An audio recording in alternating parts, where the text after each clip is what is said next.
प्रभा देवी के दो बेटे थे, जिसमें से बड़ा बेटा विनोद और छोटा बेटा मोहित था। प्रभा देवी की बड़ी बहू चांदनी एक मॉडर्न और छरहरी काया वाली सुंदर लड़की थी, तो वहीं मोहित की पत्नी काजल गरीब घर की सांवली सूरत वाली लड़की थी। काजल अपने परिवार की जिम्मेदारियों को भली भांति निभाती थी, जबकि चांदनी का सारा ध्यान सिर्फ अपने मेकअप और फिगर को बनाने में ही रहता था। एक रोज, ये लीजिए मम्मी जी, आपकी मनपसंद अदरक लौंग इलायची वाली चाय। छोटी बहू, तू हम सभी की जरूरतों का कितना ख्याल रखती है। अरे जरा अपने शरीर को आराम भी दिया कर। सुबह पहली किरण के साथ उठती है और सारा दिन घर के कामकाजी निपटाती रहती है। अरे थोड़ा कष्ट अपनी जेठानी को भी उठाने दिया कर और उसे भी कुछ जिम्मेदारियां निभाने दिया कर। वैसे है कहाँ वो? माँ जी, जेठानी जी तो अभी सो रही हैं और पूजा पाठ करने के बाद आपको चाय चाहिए होती है, इसलिए मैंने ही बना दी। जन्मदिन की ढेरों मुबारकबाद छोटी बहू। अब आज के दिन तू इस घर गृहस्थी से छुट्टी ले और अपने पति के साथ कहीं बाहर घूमा। शुक्रिया माँ जी। अपनी सास के पांव छूकर काजल खुश होकर अपने कमरे में चली जाती है। तभी प्रभा देवी भगवान का शुक्रिया अदा करते हुए कहती है, तेरा लाख लाख शुक्र है भगवान, जो तूने मेरी झोली में काजल नाम के हीरे को डाला है। तूने मेरे बुझे घर में चंदा का प्रकाश भेजा है छोटी बहू के रूप में, जिसकी रोशनी पूरे घर में फैली हुई है। हाँ, बस मेरी यही दुआ है तुझसे कि इसके जीवन में कभी अंधेरा ना आए। मोहित और काजल का रिश्ता सदा सलामत रहे और इनके बीच कभी कोई खटास ना आए। पीछे खड़ी चांदनी उनकी सारी बातें सुन रही होती है और अपने मन में हंसते हुए कहती है, जितनी दुआएं देनी है इसे दे लो सासू माँ। भले ही ये सारे घर में प्रकाश फैलाए, लेकिन इसकी खुद की जिंदगी में तो अंधेरा ही होगा, क्योंकि इसके चांद की चांदनी तो मैं हूँ। मोहित तो आखिरकार मुझ पर ही लट्टू है। उधर काजल अपने कमरे में मोहित से कहती है, मोहित, आप आज के दिन भी ऑफिस जा रहे हैं? क्यों, आज का दिवाली है जो घर पर बैठकर पूजा करो तुम्हारी, या तुमसे शाहरुख खान की तरह रोमांटिक बातें करूं? Just look at you. काली तो तुम थी ही, अब तो तुम मोटी और भद्दी भी हो गई हो। पता नहीं मेरी किस्मत ही खराब थी जो ऐसे बीवी मेरे पल्ले पड़ गई। अपने जन्मदिन वाले दिन पति के मुंह से बधाई की जगह बेइज्जती की बातें सुनकर काजल दुखी हो जाती है, तो वहीं दरवाजे के बाहर खड़ी चांदनी ये सब सुनकर खुश हो जाती है और खुश होते हुए मन में सोचती है, अरे वाह, मेरी काली देवरानी के जन्मदिन की ऐसी शुरुआत। सचमुच सुनकर मजा ही आ गया। अब यही सही समय है आग में घी डालने का। चांदनी उनके कमरे में जाती है। अरे क्या हुआ मेरे हैंडसम देवर जी? क्यों मेरी सांवली सलोनी देवरानी पर भड़क रहे हैं? जरा कुछ सीखो मेरी भाभी से। शादी के इतने वक्त बाद भी इन्होंने अपने फिगर को कितने अच्छे से मेंटेन करके रखा हुआ है। मोहित, शायद आप भूल रहे हैं कि मैं एक बच्चे की माँ हूँ, और माँ बनने के बाद एक औरत के शरीर में परिवर्तन आते ही है। उसकी त्वचा और शरीर में फर्क पड़ जाता है। मैं एक पत्नी होने के साथ साथ एक माँ भी हूँ, जबकि जेठानी जी अभी माँ के सुख से वंचित है। ये बात सुनकर चांदनी गुस्से में वहाँ से चली जाती है। मोहित भी बैग उठाकर ऑफिस के लिए निकलने लगता है कि तभी उसका बेटा बंटी स्कूल के लिए तैयार होकर आता है और मोहित से कहता है, पापा, आज मेरी स्कूल वैन नहीं आई, तो क्या आप मुझे ऑफिस जाते हुए स्कूल ड्रॉप कर देंगे प्लीज? बस माँ की तरह बेटा भी मुझे बस परेशानी करने आता है। मुझसे ये सब चोचलेबाजी नहीं होती। चला भाग यहाँ से। इसी तरह मोहित अपने बेटे को झिड़कते हुए वहाँ से चला जाता है। बंटी रोते हुए अपनी माँ से कहता है, माँ, सभी के पापा उन्हें स्कूल ड्रॉप करने आते हैं, फिर मेरे पापा कभी मुझे छोड़ने क्यों नहीं जाते? और वो हमेशा ही हम दोनों से गुस्से में बातें क्यों करते हैं? नहीं बच्चे, पापा को ऑफिस के लिए देर हो रही थी ना, इसीलिए वो थोड़े गुस्से में थे। चलो मैं तुम्हें स्कूल ड्रॉप कराती हूँ। ऐसे ही कुछ दिन बीत जाते हैं। एक रोज जब काजल बाजार से सब्जी लेकर घर आ रही होती है, तो वो चांदनी और मोहित को हाथों में हाथ डाले होटल से बाहर निकलते देख लेती है। ये दृश्य देख काजल हैरान रह जाती है और उसके मन में हजारों सवाल उमड़ पड़ते हैं। ये दोनों होटल में एक साथ, कहीं इन दोनों के बीच कुछ गलत? नहीं, मैं बेकार में ये सब बातें सोच रही हूँ। देवर भाभी के बीच तो माँ बेटे का रिश्ता होता है, बिना किसी सबूत के कोई भी लांछन लगाना गलत होगा। इसी कशमकश में काजल घर पहुँच जाती है, लेकिन दिन भर उसके मन में यही कशमकश चलती रहती है। रात को जब काजल अपने कमरे में सो रही होती है, तो आधी रात को बंटी को प्यास लगती है और वो काजल से पानी मांगता है। काजल उठकर किचन में पानी लेने जाती है, तभी उसको चांदनी के कमरे से किसी के हंसने की आवाज आती है। अरे, जेठ जी की तो आज नाइट शिफ्ट है, फिर ये जेठानी जी के कमरे से किसकी आवाज आ रही है? काजल कमरे की खिड़की से झांक कर देखती है तो वो नजारा देखकर वो दंग रह जाती है। कमरे में चांदनी और मोहित एक दूसरे की बाहों में बाहें डाले बिस्तर पर लेटे हुए होते हैं और मोहित चांदनी से कहता है, सच कहूँ चांदनी, तुम्हारे साथ ये रात सचमुच कयामत की रात लग रही है। अब बातें बनाना बंद भी करो स्वीटहार्ट, और ये बताओ कि कब तक हमें यूं ही दुनिया से छुपते छुपाते मिलना होगा? भगवान ने हमारी शादी 2 अलग अलग लोगों से करवा दी है, और वो भी बिना हमारे टाइप के लोगों से। तुम तो बिल्कुल मेरे टाइप के लड़के हो, हैंडसम एंड डेयरिंग देवर, इसीलिए तो मैं तुम्हारे भैया को बिल्कुल भी भाव नहीं देती। जानता हूँ जाने मन, अब मुझे जाना होगा, कहीं काजल की आंख खुल गई तो मुश्किल हो जाएगी। मोहित जैसे ही बाहर जाने के लिए दरवाजा खोलता है तो काजल वहाँ खड़ी होती है। बिल्कुल भी शर्म नहीं है तुम दोनों में? देवर भाभी के पाक रिश्ते को कलंक लगा दिया तुमने। मैंने ये कभी नहीं सोचा था कि मेरी जेठानी ही मेरी सौतन बनेगी। ओह, तो तुमने सब कुछ देख लिया? चलो अच्छा है, आज नहीं तो कल सच तुम्हारे सामने आना ही था। हाँ, और अब यही सच्चाई मैं दुनिया के सामने ला कर रहूंगी। बहुत धोखा दे लिया तुमने हम सबको। खबरदार जो तुमने ऐसा कुछ सोचा भी, वरना तुम्हारे बंटी को इस दुनिया से रुखसत होने में देर नहीं लगेगी। मोहित, ये औरत तुम्हारे सामने तुम्हारे बच्चे को जान से मारने की धमकी दे रही है और तुम चुपचाप तमाशा देख रहे हो। अरे कौन बच्चा, किसका बच्चा? तुम और बंटी तो बस मेरी एक भूल हो। तुम दोनों जियो या मरो, इससे मुझे कोई फर्क नहीं पड़ता, समझी? इस तरह उन दोनों से मिली धमकी से काजल अपने बच्चे को खोने से डर जाती है और वो अपना मुंह बंद रखकर सब कुछ चुपचाप सहती रहती। और इसका नतीजा ये हुआ कि देवर भाभी की हवस को शह मिल जाती है और अब वो एक दूसरे के साथ और ज्यादा समय बिताते। एक रोज बंटी अपनी माँ से पूछता है, माँ, आजकल आप इतनी उदास और खोई खोई क्यों रहती हो? पापा ने आपसे कुछ कहा क्या? नहीं मेरे बच्चे, वो मेरी तबीयत ठीक नहीं है ना, इसलिए तू जा बाहर जाकर खेल। बंटी बाहर खेलने चला जाता है। तभी काजल की सास उसके कमरे में आती है और उससे कहती है, क्या बात है बहू, तेरे और मोहित के बीच सब कुछ ठीक तो है ना? आज जो बात तुमसे बंटी ने पूछी वो मैं भी कई दिनों से पूछना चाह रही थी। आजकल तुम हर वक्त खोई खोई सी क्यों रहती हो? पता नहीं क्यों, लेकिन तेरा उदास चेहरा देखकर ऐसा लगता है कि जैसे कोई सौतन तुझे ढा रही हो। अगर ऐसा कुछ है तो एक बात हमेशा याद रखना, विश्वास से भरी पत्नी अगर चाहे तो यमराज से भी अपने पति के प्राण वापस ला सकती है। फिर एक औरत से क्या डरना। ये कहकर उसकी सास वहाँ से चली जाती है, लेकिन उसकी बातों ने मानो काजल में एक शक्ति प्रदान कर दी थी और वो बिना देर की अपने जेठ के पास जाती है और उसे सारी सच्चाई बता देती है। काजल, तुम होश में तो हो? अपनी जेठानी के बारे में ऐसी बातें करते हुए तुम्हें शर्म नहीं आती? जेठ जी, मुझे बस आज रात का समय दीजिए।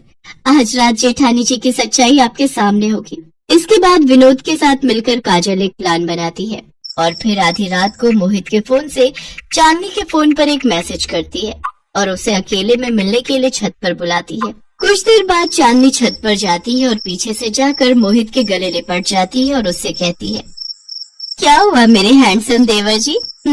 आधी रात तक कभी सब्र नहीं हुआ जो मुझे छत पर ही बुला लिया? चलो अच्छा है, रोज रोज चार दीवारी में रोमांस करके मैं भी बोर हो गई थी। हाँ, आज खुले आसमान के नीचे रोमांस करने में मजा आएगा। अब कुछ कहोगे भी या यूं ही पीठ घुमाए खड़े रहोगे? चलो अब मुझे जल्दी से अपनी बाहों में भर लो। जैसे ही वो ये कहती है, मोहित के कपड़े पहने खड़ा विनोद उसको जोरदार थप्पड़ मारता है। इसी के साथ छत की लाइट जल उठती है और सभी वहाँ आ जाते हैं। विनोद, तुम? हाँ मैं। इतने दिनों से तुम मुझे धोखा दे रही हो, मुझे बेवकूफ बना रही हो, और तुम मोहित, अपने ही भाई की पीठ पर छुरा घोंप दिया तुमने। अगर आज काजल मुझे तुम्हारी सच्चाई नहीं बताती तो तुम देवर भाभी का ये घिनौना सच कभी भी मेरे सामने नहीं आता।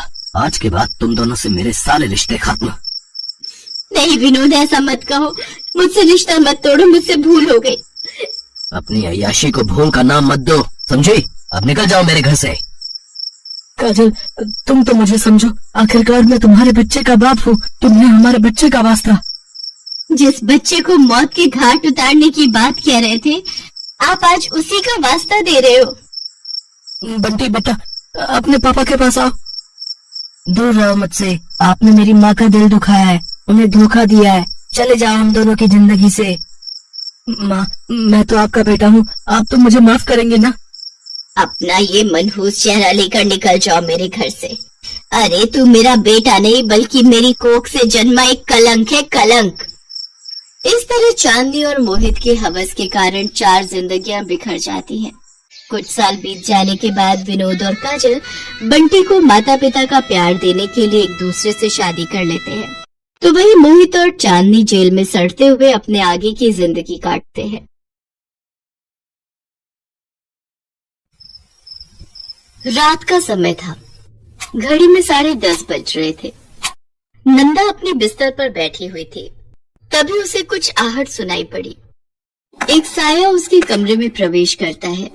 उसके कदमों की आहट से वो एकदम से चौंक गई। कौन? कौन है?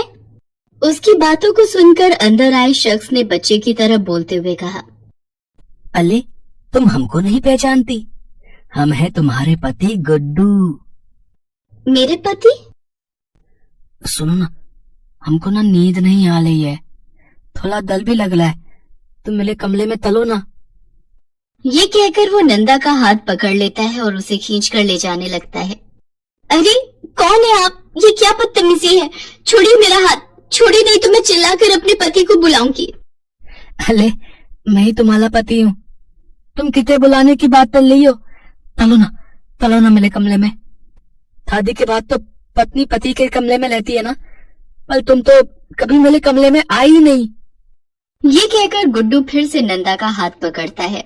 इस बार नंदा को गुस्सा आ जाता है और वो गुड्डू को जोर का थप्पड़ मार देती है।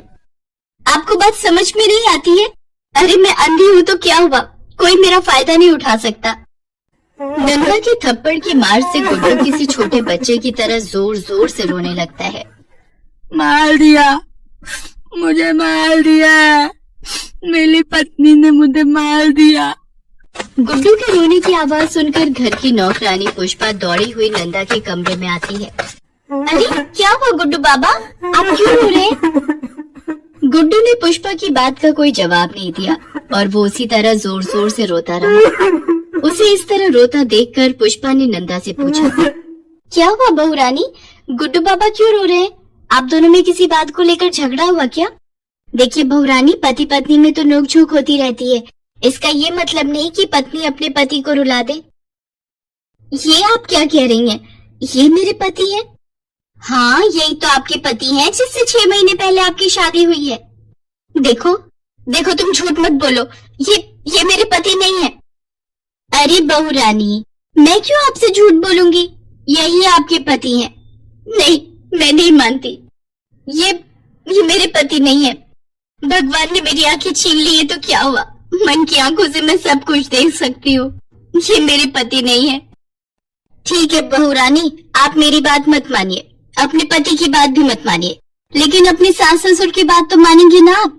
1 सप्ताह बाद जब वो शादी से लौट कर आएंगे तब उनसे ही पूछ लीजिएगा कि सच्चाई क्या है। नंदा के साथ ये क्या हो रहा था? वो किसे अपना पति कह रही थी और ये गुड्डू कौन है जो कह रहा है कि वो उसका पति है? इस बात को जानने के लिए कुछ महीने पहले जाना पड़ेगा। नंदा बहुत ही गरीब घर की अंधी लड़की थी। नंदा के पिता गोपी एक मामूली मजदूर थे और उसकी माँ विमला दूसरों के घर पर झाड़ू पोछे का काम करती थी। एक तो गरीबी की मार, ऊपर से घर में जवान अंधी लड़की।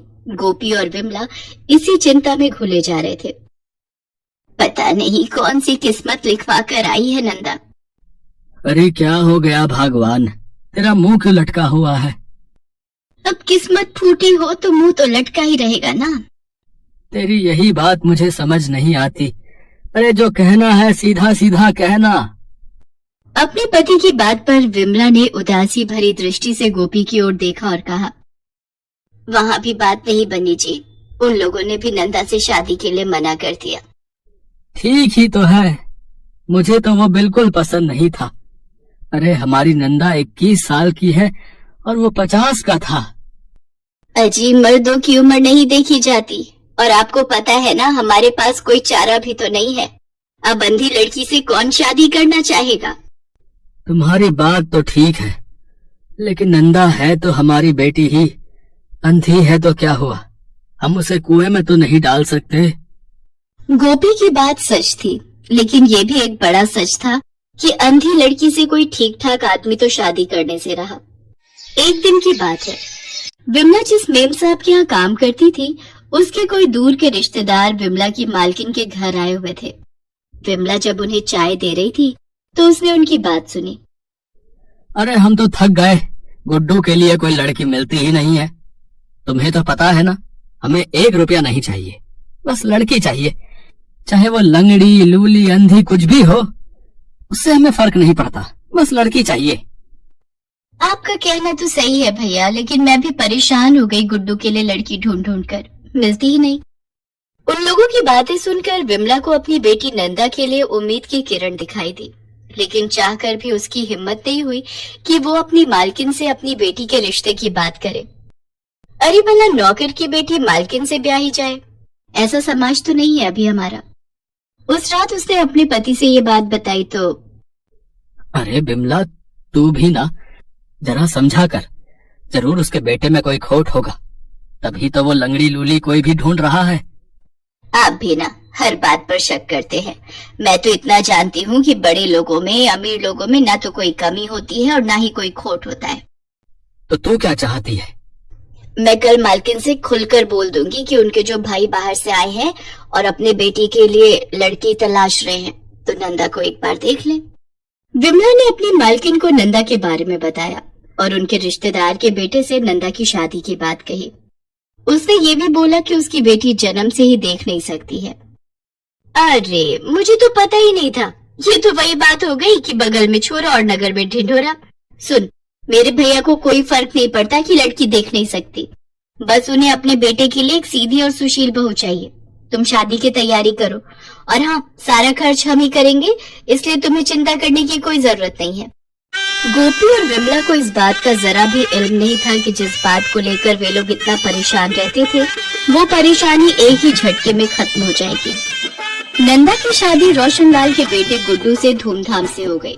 शादी इतनी आलीशान थी कि विमला और गोपी तो बस आंखें फाड़े हर कुछ निहार रहे थे।